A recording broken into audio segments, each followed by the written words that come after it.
ഒരു കുട്ടിയുടെ അമ്മയാണ് അവൾ, ഒരാളുടെ ഭാര്യ. ഞാൻ സ്നേഹിച്ച നിയമമുള്ള അമ്മ. ഒരിക്കലും അവളുടെ ജീവിതത്തിൽ ഒരു കരടായി ഞാൻ ഉണ്ടാവാൻ പാടില്ല.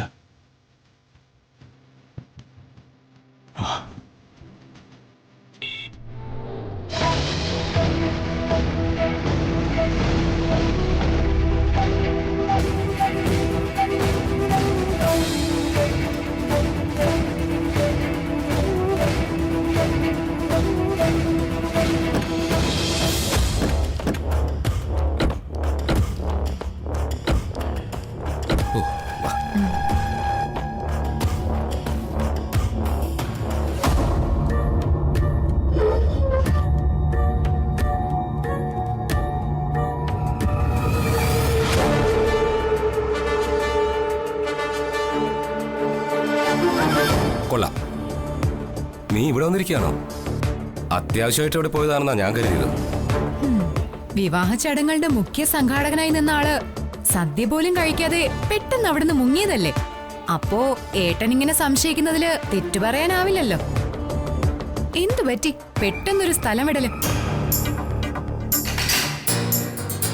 വരന്റെ അച്ഛന്റെ സ്ഥാനത്ത് നിന്നത് നിന്റെ അച്ഛൻ. ആ ചടങ്ങിന് ഓൾ ഇൻ ഓൾ ആയിട്ട് നിന്നതോ നീയും. അമ്മയ്ക്ക് സന്തോഷായടാ മോനെ. കല്യാണത്തിന് എന്റെ കുറച്ച് കൂട്ടുകാരികളൊക്കെ വന്നിരുന്നു. അവർക്കൊക്കെ നിന്നെ പുകഴ്ത്താനേ സമയം ഉണ്ടായിരുന്നുള്ളൂ. എല്ലാരും കൂടി എന്റെ കുഞ്ഞിനെ കണ്ണുവെച്ച് കാണും. ദേ, മാധവൻ നായരുടെ കുടുംബത്തോടുള്ള വൈരാഗ്യം വെച്ച് കല്യാണ മണ്ഡപത്തിൽ ജഗൻ മോശമായി പെരുമാറുമെന്നുള്ള പേടിയായിരുന്നില്ലേ നിങ്ങൾക്ക്? ഇപ്പൊ എന്താ ഒന്നും പറയാനില്ലേ? ഇവൻ എന്റെ മോനടി, കുറുപ്പിന്റെ രക്തം. വിവാഹത്തിൽ പങ്കെടുക്കുന്നതിനെ ചൊല്ലി ഞങ്ങൾ തമ്മിൽ ചില അഭിപ്രായ വ്യത്യാസങ്ങൾ ഉണ്ടായെങ്കിലും അതൊക്കെ മാറ്റിവെച്ച് വിവാഹ മണ്ഡപത്തിൽ കുറുപ്പിന്റെ അനുസരണയുള്ള മകനായി ജഗൻ നിന്നത് കണ്ടില്ലേടി നീ?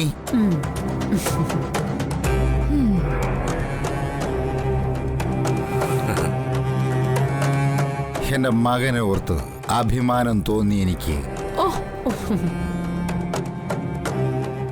മനസ്സില്ലാ മനസ്സോടാണെങ്കിലും അല്പസമയം വിക്രമിന്റെ അച്ഛന്റെ സ്ഥാനത്ത് നിന്ന് മെനക്കെടേണ്ടി വന്നു. പക്ഷേ ആ മെനക്കേട് ഭാവിയിൽ വലിയ നേട്ടങ്ങളാണ് നമുക്ക് കൊണ്ടുവരാൻ പോകുന്നത്. അതിന്റെ പ്രധാന കണ്ണിയായി പ്രവർത്തിച്ചത് എന്റെ മകൻ ജഗനും. സമ്മതിച്ചിരിക്കുന്നടാ നിന്നെ.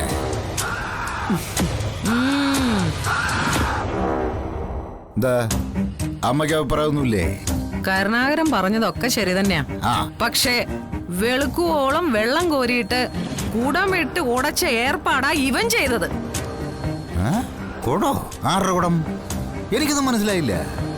ഇവൻ കല്യാണ സദ്യ ഉണ്ണാതെ പോന്നതിനെ പറ്റിയാ ഞാൻ പറഞ്ഞത്. വിക്രമന്റെ കല്യാണത്തിന്റെ പ്രധാന സംഘാടകനായ ഇവൻ സദ്യ മാത്രം ബഹിഷ്കരിച്ചത് വലിയ തെറ്റായിപ്പോയി. അച്ഛമ്മേ, ആ കല്യാണത്തിന് സഹകരിക്കണോ വേണ്ടോ എന്നുള്ള കാര്യത്തിൽ എൻ്റെ മനസ്സിലൊരു ചാഞ്ചാട്ടം ഉണ്ടായിരുന്നു. പക്ഷേ ഓഡിറ്റോറിയത്തിൽ ചെന്നപ്പോഴാ മാറി നിൽക്കുകയല്ല ബുദ്ധി, എല്ലാ കാര്യങ്ങളിലും മുന്നിട്ട് നിന്ന് സഹകരിക്കുകയാണ് ബുദ്ധിയെന്ന് എനിക്ക് പെട്ടെന്ന് മനസ്സിലായത്.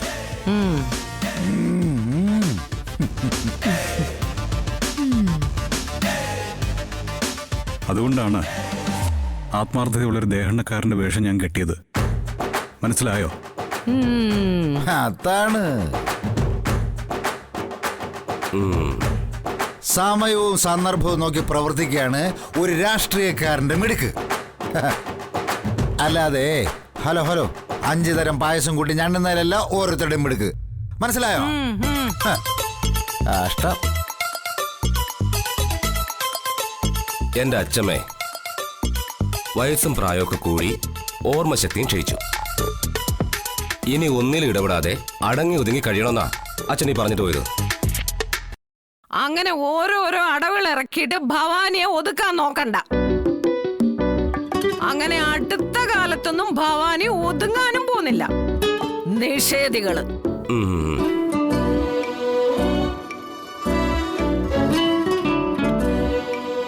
സുമലതേ മോളെ. അല്ല ജഗ, ഞാനിപ്പോ വരാം. അവൻ പോയി. ഇവിടെ എല്ലാവർക്കും വട്ടായെന്നാ തോന്നുന്നേ. കല്യാണ മണ്ഡപത്തിൽ ജഗൻ ആത്മാർത്ഥതയുള്ള ദേഹണ്ണക്കാരന്റെ വേഷം കെട്ടിയതിന് പിന്നിലുള്ള രഹസ്യം ഇവിടെ ആർക്കും മനസ്സിലാവാത്തതാണോ, അതോ മനസ്സിലായില്ലെന്ന് നടിക്കുന്നതാണോ? അവൻ അവിടെ നോടിപ്പോന്നതിന്റെ കാര്യം ഈ വിദ്യക്ക് നന്നായിട്ട് അറിയാം. ആർക്ക് മനസ്സിലായില്ലേലും കാര്യങ്ങളൊക്കെ എനിക്ക് നന്നായിട്ട് മനസ്സിലായിട്ടുണ്ട്. മാധവൻ നായരുടെ മകൾ വന്ദനയുടെ മനസ്സിൽ ഇടം പിടിക്കാൻ വേണ്ടി ജഗൻ കിട്ടിയ വേഷമായിരുന്നു അത്. മതി, എന്റെ ഭർത്താവിനെങ്കിലും അത് നന്നായി ബോധ്യപ്പെട്ടല്ലോ. ഇനി ആ ബന്ധത്തെക്കുറിച്ച് ചോദ്യം ചെയ്യാനോ പിന്തിരിപ്പിക്കാനോ നമ്മൾ അവസരം ഉണ്ടാക്കി കൊടുക്കരുത്. ശാപദോഷമുള്ള ആ വന്ദനയാണ് അവൻ സ്വന്തമാക്കാൻ ആഗ്രഹിക്കുന്നെങ്കിൽ അവൻ അവന്റെ വഴിയെ പൊക്കോട്ടെ. ആ വഴി അവന്റെ നാശത്തിലേക്കുള്ള വഴിയാ. അല്ല വിദ്യ, അത് ദേ സെന്റിമെന്റ്സ് ഒന്നും വേണ്ട. ജഗൻ നാശത്തിന്റെ പടുകുഴി പതിച്ചാലേ നമുക്ക് ഉയരത്തിലേക്ക് കയറ്റുള്ളൂ. ആ സത്യം നിങ്ങൾ മറക്കരുത്. ഇത്രയും കാലം പമ്പര വിട്ടിയായി ജഗന്റെ നിഴലായി നിങ്ങൾ പുറകെ നടന്നു. ഇനിയുള്ള കാലം ഒരു നിഴലായി പോലും ജഗൻ നിങ്ങളുടെ പിറകിലുണ്ടാവരുത്. ജിതേന്ദ്രനാണ് കരുണാകരക്കുറുപ്പിന്റെ പിൻഗാമി. അത് അരക്കിട്ട് ഉറപ്പിക്കാനുള്ള വഴികൾ നോക്കണം. ഇനി എനിക്ക് ചില കാര്യങ്ങൾ ചെയ്യാനുണ്ട്.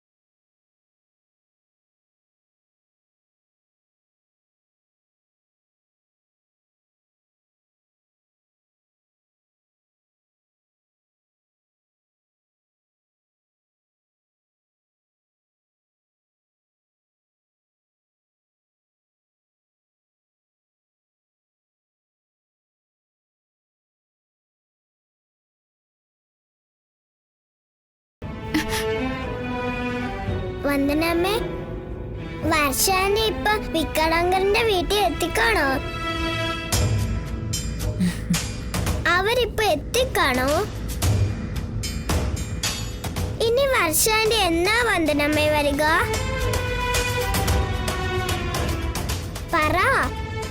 നാശം, ഒന്നും മിണ്ടാതിരിക്കുന്നുണ്ടോ നീ?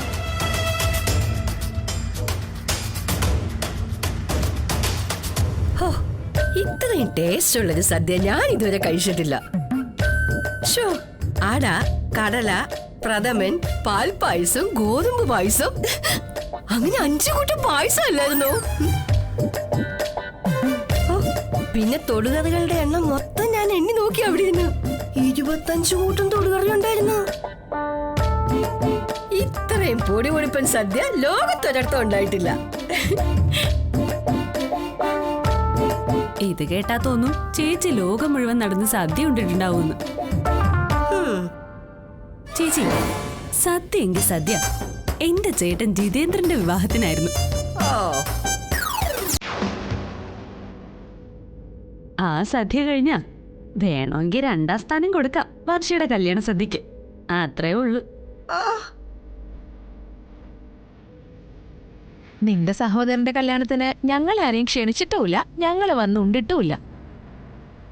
ആ സ്ഥിതിക്ക് നീ പറയുന്നതൊക്കെ സത്യമാണെന്ന് വിശ്വസിക്കാനല്ലേ ഞങ്ങൾക്ക് പറ്റൂ. അയ്യോ ഹരിതേ, ഞാൻ കുത്തുവാക്ക് പറഞ്ഞതൊന്നുമല്ല. വിക്രമിന്റെ സാമ്പത്തിക സ്ഥിതിയേക്കാൾ ഒരു പടി കൂടി മുന്നിലാ ഹരിതയുടെ വീട്ടുകാരുടെ സാമ്പത്തിക സ്ഥിതിയെന്ന് എനിക്ക് അറിഞ്ഞൂടെ? നീ പറഞ്ഞതൊക്കെ സത്യം. അങ്ങ് സത്യം സത്യമായിട്ട് അംഗീകരിച്ചാൽ മതി. അല്ല, ഞാൻ ആലോചിക്കുന്നത് നമ്മുടെ വർഷയുടെ ഭാഗ്യത്തെ കുറിച്ചാ. അവക്കിനി കാറിലും കപ്പലിലും വിമാനത്തിലും ഒക്കെ ആയിട്ട് ലോകം മുഴുവൻ ചുറ്റി നടന്ന് ഹണിമൂൺ ആഘോഷിക്കാം.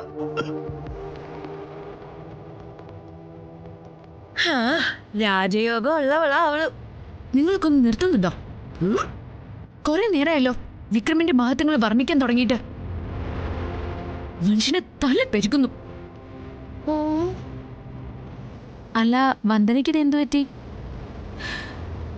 കല്യാണം കഴിഞ്ഞപ്പോ മുതല് ഞാൻ ശ്രദ്ധിക്കാം, വന്ദനയ്ക്ക് ഒരു സന്തോഷവും ഇല്ല. എന്തു പറ്റി മോളെ? എന്തു പറ്റാൻ? അസൂയ. നല്ല ഒന്നാന്തര അസൂയ അവക്ക്. കോടീശ്വരനായ രാജീവത്തെ ഇവളുടെ വിവാഹം നടന്നില്ലല്ലോ. അന്ന് വെച്ചുണ്ടാക്കിയ സദ്യ ആരോട്ട് കഴിച്ചതുമില്ല. ഇന്ന് രാജീവിനേക്കാൾ കോടീശ്വരനായ വിക്രമായിട്ട് വർഷയുടെ കല്യാണം നടന്നല്ലോ. സദ്യയുടെ കേമത്വം നമ്മൾ ഇവിടെ പറഞ്ഞു കേൾക്കുകയും ചെയ്തു. ആ സഹോദരങ്ങളാണെന്ന് വെച്ച് അസൂയയും കുശുമും കാണാതിരിക്കോ?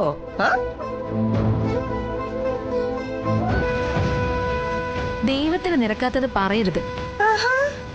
നമുക്ക് ആർക്കും ഒന്ന് സ്വപ്നം കാണാൻ കഴിയാത്ത ഒരു വിവാഹബന്ധം വർഷയ്ക്ക് കിട്ടിയതില് ഏറ്റവും കൂടുതൽ സന്തോഷിക്കുന്നയാളാ വന്ദന. അവൾക്കൊരിക്കലും വർഷയോട് അസൂയപ്പെടാൻ കഴിയില്ല. അക്കാര്യത്തിൽ എനിക്കും വന്ദനേച്ചി വിശ്വാസമാ. ചേച്ചിയുടെ ഈ മൂഡ് ഔട്ടിന് കാരണം മറ്റെന്തുവാ? എന്താണെന്ന് പറഞ്ഞൂടെ ചേച്ചി? വന്ദനമ്മ ഇതുവരെ ദിയമോളെ വഴക്കു പറഞ്ഞിട്ടില്ല. കുറച്ചു മുമ്പ് ദിയമോളെ വഴക്കു പറഞ്ഞു. വന്ദനമ്മയ്ക്ക് എന്താ പറ്റിയത്?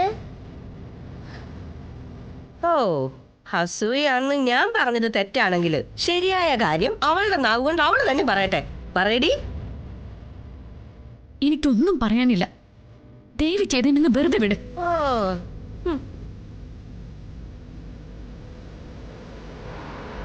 വന്ദനമ്മേ,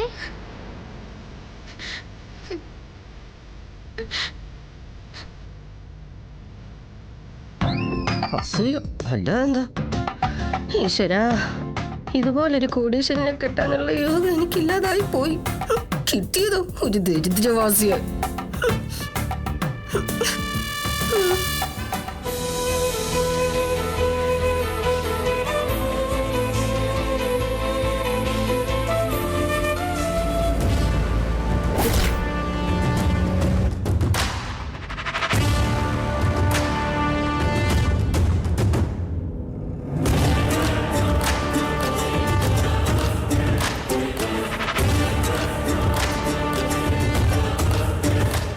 എന്താ വർഷ ആലോചിക്കുന്നത്? എന്നെ വിവാഹം കഴിച്ചതില് വർഷയ്ക്ക് നിരാശ തോന്നുന്നുണ്ടോ? നിരാശ എന്തിനാ? ആളിനെ എല്ലാ അർത്ഥത്തിലും മനസ്സിലാക്കിയിട്ടാണല്ലോ ഞാൻ ഈ വിവാഹത്തിന് സമ്മതിച്ചത്.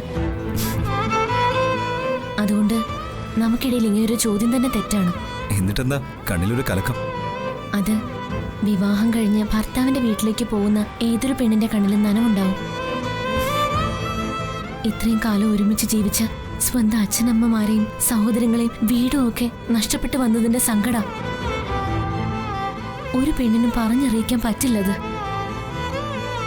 ഒരു പെണ്ണിന്റെ ലൈഫിന്റെ ആദ്യ പകുതി സ്വന്തം മാതാപിതാക്കൾക്കൊപ്പം ആവും, പിന്നീടുള്ള പകുതി ഭർത്താവിനൊപ്പം, പിന്നെ അവരുടെ ലൈഫിനൊപ്പം അവരുടെ ഇഷ്ടങ്ങൾ നോക്കി ജീവിക്കാം. ഇതൊക്കെ അച്ഛമ്മ പറഞ്ഞു തന്നതാ വിവാഹം കഴിക്കാൻ പുറപ്പെടുന്നതിന് മുമ്പുള്ള ഒരുക്കങ്ങളെക്കുറിച്ച്. ഞാൻ ആദ്യമായിട്ടാണ് വിവാഹം കഴിക്കുന്നത്, അതുകൊണ്ട് അത്തരം കാര്യങ്ങളൊന്നും വലിയ പിടുത്തല്ല കേട്ടോ. അപ്പൊ എനിക്ക് വിവാഹം കഴിച്ച മുന്നേ എക്സ്പീരിയൻസ് ഉണ്ടെന്നാണോ പറഞ്ഞു വരുന്നത്? ഞാൻ അങ്ങനെ അർത്ഥാക്കിയില്ലേ, ഒരു തമാശ പറഞ്ഞത് മാത്രം. വിഷമിക്കണ്ട, ഇനി എപ്പോഴും ഞാനില്ലേ കൂടെ. ഇനി വർഷയുടെ മാതാപിതാക്കളും സഹോദരങ്ങളും ബന്ധുക്കളും എല്ലാം ഞാനാ.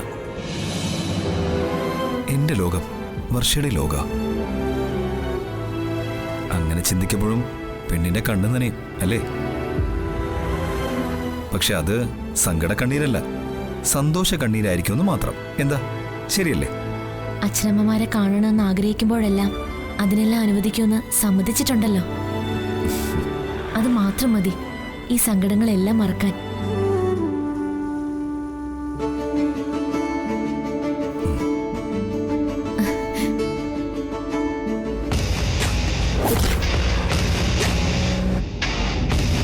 ആ പോട്ടെ. എടാ വണ്ടി പെട്ടെന്ന് സ്പീഡിൽ പോട്ട്.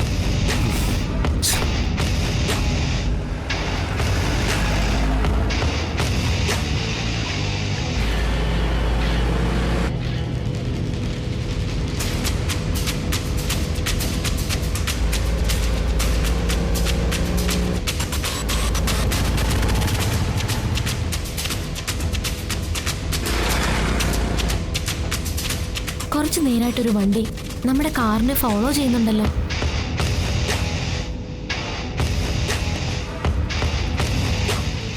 റോഡല്ലേ, പല വാഹനങ്ങളും പിന്നാലെ ഉണ്ടാവും. അവരും റോഡ് ടാക്സ് കൊടുക്കുന്നവരാണല്ലോ. ആ കാറ് നമ്മുടെ കാറിനെ തന്നെ പിന്തുടരുന്നത് പോലെ.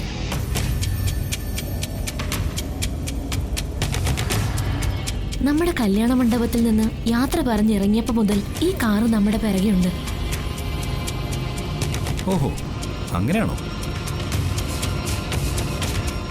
ഡ്രൈവർ, കുറച്ചുകൂടെ സ്പീഡ് വിടും.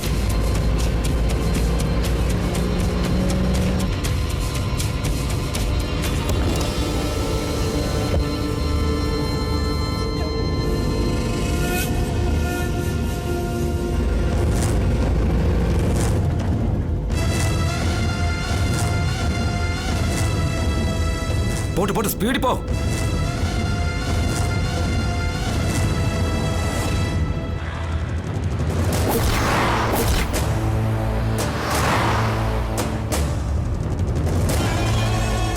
പേടിക്കണ്ട. ആരാ അവര്? അറിയില്ല. വർഷയുടെ പേടി മാറിയോ? കോളേജിൽ നിന്ന് ധീരതയ്ക്കുള്ള അവാർഡ് വാങ്ങിയ ആളാണ് വർഷ, അത് മറക്കരുത്.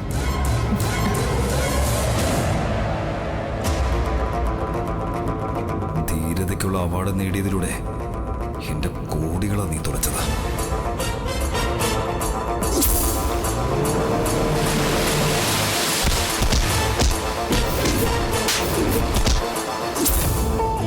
എന്റെ പുതിയ 2 കമ്പനികളാ നീ കാരണം അടയ്ക്കേണ്ടി വന്നത്.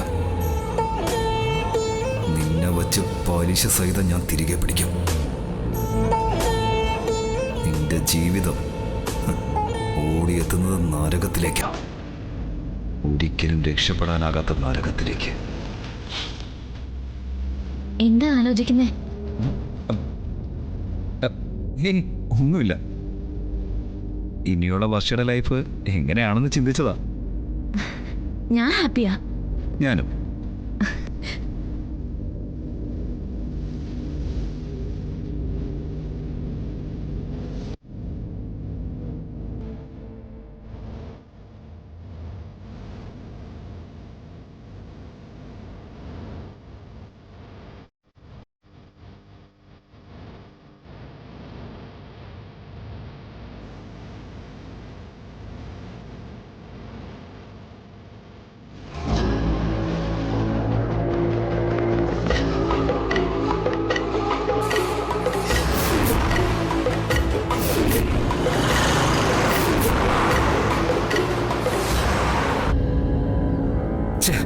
വണ്ടി ഇതെങ്ങോട്ട് പോയി?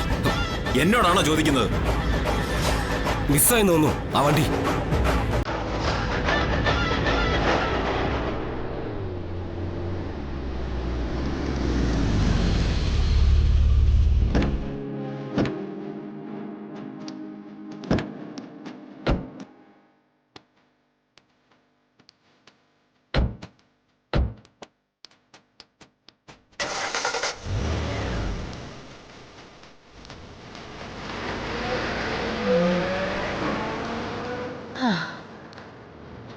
ക്ഷീണം മാറാനൊരല്പനേരം വിശ്രമം.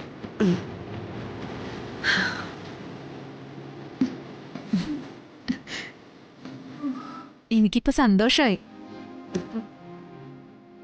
വർഷയുടെ കല്യാണത്തിനെങ്കിലും എന്റെ അമ്മയെ മുൻകൂട്ടി ക്ഷണിച്ചല്ലോ. കല്യാണത്തിന് വന്ന അമ്മയ്ക്ക് അർഹമായ സ്ഥാനവും കിട്ടി. അമ്മയ്ക്ക് വലിയ സന്തോഷമായി. വർഷയെപ്പോലെ മഹാഭാഗ്യം ചെയ്തൊരു പെണ്ണിന്റെ വീട്ടില് അവളുടെ നാത്തൂനായിട്ട് വരാൻ സാധിച്ചത് മുജ്ജന്മ സുഹൃതം കൊണ്ടാണെന്നാ അമ്മയുടെ അഭിപ്രായം. വിക്രമിന്റെ സഹായത്തോടെ മനോജ് ഒരു സ്റ്റാർട്ടപ്പ് ബിസിനസ് തുടങ്ങാൻ പോവാ. ബിസിനസ് തുടങ്ങിക്കഴിഞ്ഞാൽ പിന്നെ പണമായി, പദവിയായി, സ്ഥാനമാനങ്ങളുമായി. എന്റെ വീട്ടുകാർ പിന്നെ മനോജിനെ 2 കൈ നീട്ടി സ്വീകരിക്കും. എല്ലാത്തിനും കാരണക്കാരനായ വിക്രം വർഷ വഴി വന്ന ഭാഗ്യമാണെന്ന് എനിക്ക് പറയേണ്ടി വരും. എന്റെ അനിയത്തി ഇപ്പൊ കൊട്ടാരം പോലുള്ള വീട്ടില് ആട്ടുതൊട്ടിൽ നിന്ന് ഊഞ്ഞാലാടി രസിക്കുകയായിരിക്കും. ആർക്കും പണം വാരി കൊടുക്കുന്നവനല്ലേ വിക്രം. എന്റെ പെമ്മക്കടെ വിവാഹം നടത്താനുള്ള കാശ് തീർച്ചയായിട്ടും അവന് ഏട്ടത്തേക്ക് തന്നിരിക്കും. ആ അതിലാരും ഇവിടുന്ന് കയറി ഇടങ്കോലിടാതിരുന്നാ മതി.